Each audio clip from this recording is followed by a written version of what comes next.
वरुथनी एकादशी का व्रत हर साल बैसाख माह के कृष्ण पक्ष की एकादशी तिथि को रखा जाता है।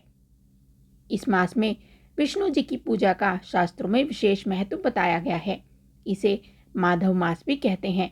इसलिए इस हिंदू मास में पड़ने वाली एकादशी को विशेष महत्व प्रदान किया गया है। साल 2024 में एकादशी तिथि 4 मई 2024 शनिवार के दिन पड़ रही है। इस दिन हरि विष्णु जी के लिए वरुथनी एकादशी का व्रत रखा जाता है। पंचांग के अनुसार एकादशी की तिथि कब से कब तक रहेगी, चलिए जानते हैं। एकादशी का व्रत 4 मई 2024 को रखा जाएगा। वरुथनी एकादशी की तिथि 3 मई 2024 को रात 11:24 से प्रारंभ होगी और 4 मई को रात 8:38 पर समाप्त होगी। उदय तिथि के अनुसार वरुथनी एकादशी का व्रत 4 मई को रखा जाएगा। वरुथनी एकादशी व्रत का पारण 5 मई 2024 को किया जाएगा। वरुथनी एकादशी तिथि की शुरुआत 3 मई 2024 को होगी और वरुथनी एकादशी व्रत 4 मई 2024 को किया जाएगा। वरुथनी एकादशी व्रत का पारण 5 मई 2024 को किया जाएगा। एकादशी के व्रत के दिन भगवान विष्णु जी की पूजा में शंख का इस्तेमाल जरूर करें। इस दिन शंख से विष्णु जी को स्नान कराएं और पीले रंग के वस्त्र पहनाएं। पूजा के बाद शंख को जरूर बजाएं। शंख बजाने से विष्णु जी की कृपा आप पर विशेष बनी रहती है। उन्नति के लिए करें ये उपाय।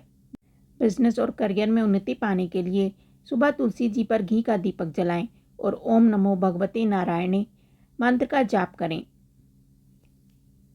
एकादशी की तिथि भगवान विष्णु को समर्पित है।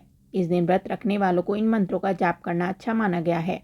मान्यता है कि इन मंत्रों का विधिवत जाप करने से विष्णु जी की विशेष कृपा प्राप्त होती है और जीवन में सुख समृद्धि प्राप्त होती है। ओम नमो भगवते वासुदेवाय। चलिए अब सुनते हैं वरुथनी एकादशी व्रत कथा। वरुथनी एकादशी के दिन भगवान विष्णु और भगवान श्री कृष्ण का पूजन किया जाता है। एकादशी का व्रत रखने से व्यक्ति को रोग व दोष से मुक्ति मिलती है।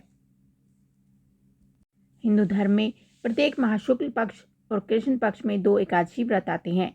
सभी एकादशी व्रत का अपना एक विशेष महत्व होता है।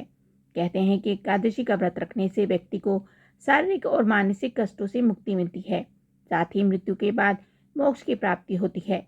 वैशाख माह के कृष्ण पक्ष की एकादशी। चलिए सुनते हैं वरुथनी एकादशी व्रत की कथा।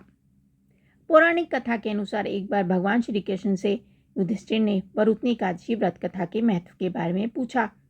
तब श्री कृष्ण ने कहा कि जो व्यक्ति इस व्रत को रखता है उसे पुण्य की प्राप्ति होती है। इससे संबंधित कथा है कि नर्मदा नदी के तट पर राजा माधांता का राज्य था। राजा माधांता दानी और धर्मात्मा दोनों ही थे। एक बार जब वह जंगल में तपस्या कर रहे थे तो एक भालू आ गया और उनका पैर चबाने लगा।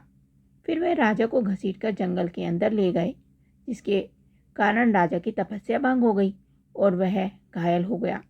तब उन्होंने अपने मन में ही श्री विष्णु का ध्यान किया और अपने प्राणों की रक्षा के लिए प्रार्थना की। भगवान विष्णु ने उनकी प्रार्थना को स्वीकार कर भालू को प्रकट होकर अपने चक्र से मार गिराया, लेकिन भालू के वार से राजा माधांता अपंग हो गए। उन्हें काफी दुख हुआ और कष्टों को सामना करना पड़ा। ऐसे में उन्होंने भगवान विष्णु से शारीरिक और मानसिक पीड़ा को दूर करने का उपाय पूछा। तब भगवान विष्णु ने कहा कि तुम्हारे पुराने कर्मों का फल तुम भोग रहे हो। ऐसे में तुम मथुरा जाकर बैसाख माह के कृष्ण पक्ष की एकादशी का व्रत रखो और साथ ही मेरे वराह अवतार की पूजा करो। ऐसा करने से दुख दूर होंगे और सभी कष्टों से छुटकारा मिलेगा। बोलो विष्णु भगवान की जय। ये कथा और जानकारी आपको कैसी लगी हमें कमेंट करके ज़रूर बताएं। साथ ही वीडियो को लाइक करें, चैनल को सब्सक्राइब करें। धन्यवाद।